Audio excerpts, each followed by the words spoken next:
Islamic videos के लिए Hind Islamic channel को सब्सक्राइब करें, बेल आइकन दबाएं। तो अर्ज कर रहा था कि जिन लोगों ने मुसीबतों में शिकवे किए होंगे, मुसीबतें वाहवेला किया होगा, गुस्सा किया होगा, शिकायतें की होगी, मुसीबत में बस इतना है, तकलीफ आ जाए तो चुपके चुपके बेसाख्ता अगर आंसू निकल जाए बस काफी है। चिल्लाना नहीं, वावेला नहीं करना, आए नहीं करना, बैन नहीं करना, नोहा नहीं करना, कपड़े नहीं फाड़ना, बाल नहीं नोचना, कोई मुसीबत हो, बीमारी हो, ये हो वो। मेरे लूम के सेठ लोग तो मेरे गुंबदो मीनार के शहर में रहते हैं, जिससे भी मुलाकात हुई 95% लोग हमेशा परेशान ही रहते हैं। अल्लाह के बंदो कभी तो शुक्र कर लिया करो। जल्दी से मैं उनकी जबान से अल्हम्दुलिल्लाह नहीं सुनता। अभी मार्केट ऐसा है, फिर बालोतरा बंद हो गया है, वो पाली में ये हो रहा है, बारिश ऐसी हो गई है, वो मार्केट बंद हो गई है, मारवाड़ी पैसा लेके भाग गया। अरे अल्लाह के बंदो क्यों किसी को सुनाते? जितना इसको सुना रहा है उतना मुसल्ले पे बैठ के उसको सुना। मसला जहां हल होना है सुनाना भी वहीं चाहिए। बाकी रहे ये वो तो फिर अल्हम्दुलिल्लाह कह के आगे बढ़ो। अच्छा, एक बात मैं और भी देख रहा हूं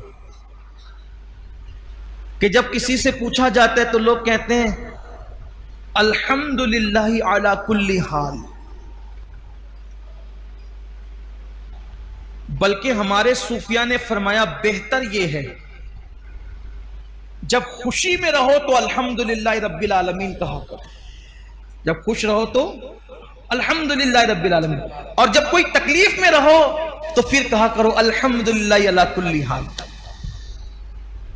अल्हम्दुलिल्लाह अला कुल्ली हाल का मतलब कोई माज़अल्लाह कोई नाजायज और हराम नहीं है अल्हम्दुलिल्लाह अला कुल्ली हाल के, ना कोई मना भी नहीं है, लेकिन बुजुर्गों की बात, हमारे बुजुर्गों ने फरमाया अल्हम्दुलिल्लाह रब्बिल आलमीन का मतलब है कि हर खूबी अल्लाह के लिए जो तमाम आलमीन का रब है, और अल्हम्दुलिल्लाह अला कुल्ली हाल का मतलब हर हाल में अल्लाह का शुक्र, हर हाल कह सकते हैं, लेकिन अल्हम्दुलिल्लाह रब्बिल आलमीन कहा हर मर्तबा। बल्कि अल्लाह कहते हैं देखो मैंने मुसीबत दिया फिर भी अल्हम्दुलिल्लाह ही कहते।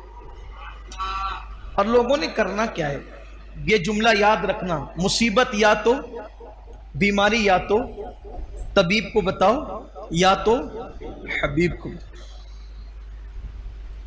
तो आवेला करने वाले, मुसीबतों में हंगामा करने वाले, चीखने चिल्लाने वाले फरिश्ते कहेंगे तुम सब भागो यहां से, चलो जाओ, तुमने फहश कलामियां की, सब्र नहीं किया, गुस्सा किया, ये किया वो किया, तुम्हारे लिए कुछ नहीं है, जाओ तुम लोग। मुसीबत भी आई थी और कोई इनाम भी उन्होंने नहीं मिला। फिर वो लोग जिन्होंने खालिस सब्र किया था, खालिस सब्र, ऐसा सब्र किसी को कुछ नहीं कहा, आंसू भी आए तो खामोश खामोश आए, निकल गए, चले गए। फिर अल्लाह फरमाएगा इन सब को लाओ और लेकर के चलो। अल्लाह फरमाएगा शजरे बलवा के पास, ये जन्नत में एक दरख्त है जिसकी जड़ें सोने की है और उसके पत्ते चांदी के हैं, और इतना वसी है वो दरख्त कि 100 साल तक के घोड़ा जितनी लंबाई में दौड़ाया जाएगा, इतना वसी है। अल्लाह ताला फरमाएगा इनको कहो यहां बैठे, उस दरख्त के नीचे जन्नत में बिठाएगा अल्लाह ताला, वो सब जन्नत में उस दरख्त के नीचे बैठेंगे। फिर अल्लाह तबारक व ताला अपने हुस्न से नकाब हटाएगा जैसा कि उसकी शान है, और अल्लाह फरमाएगा अब मेरा दीदार करो, और मेरा दीदार करो इसलिए कि दोस्त तो दोस्त ही से गुफ्तगू करता है, यार यार ही से बातें करता है, अब मुझसे बातें करो और मैं तुमसे बातें करूंगा। फिर अल्लाह तबारक व ताला अब उनसे गुफ्तगू फरमाएगा, कलाम फरमाएगा जैसा कि उसकी शान है। अल्लाह फरमाएगा ऐ मेरे साबिर बंदे और बंदियों, जब मैंने तुम पर आजमाइश डाला था तो तुम मेरे नजदीक जलील न थे, तुम मेरे नजदीक रुस्वा न थे, बल्कि मैंने तुम पर मुसीबत इसलिए डाली थी, तुम तो इज्जत वाले थे, लेकिन मैं तुम पर मुसीबत और आजमाइश इसलिए डालता था ताकि मैं तुम पर मुसीबत और आजमाइश डाल करके तुम्हारे गुनाहों को खत्म कर दूं और उस मुसीबत की बरकत से तुम्हारे गुनाहों को मिटा दूं, तुम्हारे गुनाहों को खत्म कर दूं।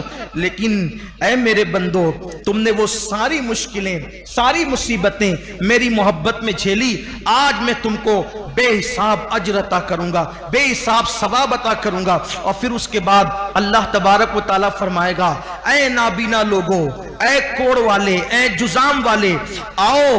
और अल्लाह तबारक व तआला उनसे फरमाएगा, अल्लाह अकबर, कि जिसको एक बीमारी थी उसको एक झंडा दो, जिसको 2 मुसीबत थी उसको 2 झंडे दो, जिसको 3 मुसीबत थी उसको 3 झंडे दो। तो जिसकी मुसीबत जितनी होगी उसको उतने झंडे दिए जाएंगे। ऐसे झंडे जो उमरा और हुक्मा के साथ साथ चलते हैं इज्जत के लिए। और फिर उनको अल्लाह अकबर जन्नत से निकालकर मैदान महशर की जब वो सैर कराई जाएगी, तो जब मैदान महशर की सैर उनको कराई जाएगी तो महशर वाले देख के कहेंगे, ये इतनी इज्जत, इतने वकार, इतनी शान शौकत के साथ जो आ रहे हैं, ये कौन से नबी हैं, ये कौन से शहीद हैं। तो उस वक्त कहा जाएगा, ना ये नबी हैं, ना ये शहीद हैं, ना ये शहादत का मकाम पाते हैं, ना ये अंबिया के गिरोह से हैं, ये वो आम लोग हैं जिन पर अल्लाह ने दुनिया में मुसीबतें डाली थी, आजमाइश डाले थे, और अल्लाह के लिए इन्होंने सब्र किया था। अल्लाह ने इनको आज ये मकाम अता फरमाया और आज अल्लाह तबारक व तआला ने उनको ये अजमतें अता की।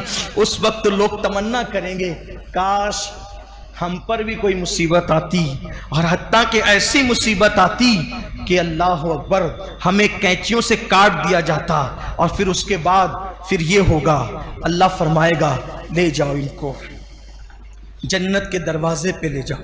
वो जन्नत का दरवाजा खटखटाएंगे, मालिके खाजिने जन्नत हजरत रिजवान कहेंगे, कौन हो तुम लोग? तो दूसरे फरिश्ते कहेंगे, ये वो लोग हैं जिन पे अल्लाह ने मुसीबत और आजमाइश और तकलीफें डाली थी, अब इनको जन्नत में दाखिल किया जाए। तो वो कहेंगे कि अभी तो पूरे लोग कब्र से उठे भी नहीं। ये दूसरी रिवायत पढ़ रहा हूं, अभी पूरे लोग कब्र से उठे नहीं, अभी मीजान नहीं रखा गया, आमाल नहीं तोले गए, अभी सब लोग कब्रों से बाहर नहीं आए, अभी मैदान महशर गोया के पूरी तरह से सजा नहीं, और तुम ये कहते हो कि इन्हें जन्नत में दाखिल करो। तो कहेंगे, ये अल्लाह का हुक्म है। अल्लाह ताला ने ऐलान किया है कि जिन पे अल्लाह ने आजमाइश, मुसीबत और तकलीफ दुनिया में डाली थी और उन्होंने सब्र किया था, अल्लाह ताला उनका नामे अमाल खोलेगा ही नहीं, उनका नामे अमाल मीजान पे रखा ही नहीं जाएगा, उनसे कुछ हिसाब ही नहीं होगा, उनसे कुछ पूछा ही नहीं जाएगा, उनसे कुछ नहीं कहा जाएगा, और वो सीधा जन्नत में दाखिल होंगे। इनके लिए जन्नत के दरवाजे खोल दिए जाएं ताकि ये सुकून और चैन के साथ अपने अपने महल्लात के अंदर, जन्नती घरों के अंदर बैठें। और फिर मेरे आका अलैहिस्सलाम फरमाते हैं, वो लोग 500 साल पहले सब जन्नत में चले जाएंगे, हत्ता के लोगों का इधर हिसाब व किताब हो रहा होगा, और वो जन्नत में बैठे बैठे वो सब मुशाहिदा कर रहे होंगे हिसाब व किताब का। तो उस वक्त सहाबे किराम रिदवानुल्लाहि ताला अलैहिम अजमईन ने अर्ज किया कि या रसूल अल्लाह, कौन सी चीज मीजान पर सबसे ज्यादा भारी होगी? या रसूल अल्लाह, कौन सी चीज मीजान पर सबसे ज्यादा भारी होगी? तो मेरे आका सल्लल्लाहु अलैहि वसल्लम ने फरमाया कि सबसे ज्यादा अगर कोई चीज मीजान पे भारी होगी तो वो आजमाइशों पे सब्र करना भारी होगी। और जो दुनिया में जितना सब्र करेगा, अल्लाह उसके लिए पुलसरात को उतना चौड़ा फरमा देगा।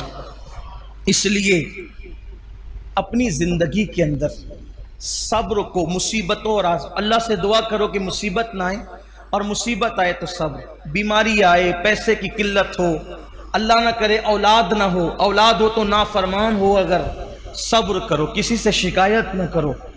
आखिरी में अर्ज करना चाहता हूं, अगर कोई मुसीबत आती है तो मुसीबत अल्लाह के करीब करने के लिए, अगर हम मुसलमान हैं, मोमिन हैं, अल्लाह के पसंदीदा बंदे हैं, तो मुसीबत अल्लाह से करीब करने के लिए। जैसे लोहे के अंदर लोहे को जब भट्टी के अंदर डाल दिया जाता है तो भट्टी से निकलने के बाद लोहा कैसे चमकने लगता है, ऐसे मोमिन आजमाइश और मुसीबत की भट्टी में डाला जाता है, चमकने लगता है। अल्लाह का जो जितना करीबी होगा वो उतना आजमाइश में गिरफ्तार होता रहेगा। जब आजमाइश में आ जाओ तो अल्लाह से दुआ करो कि अल्लाह हमें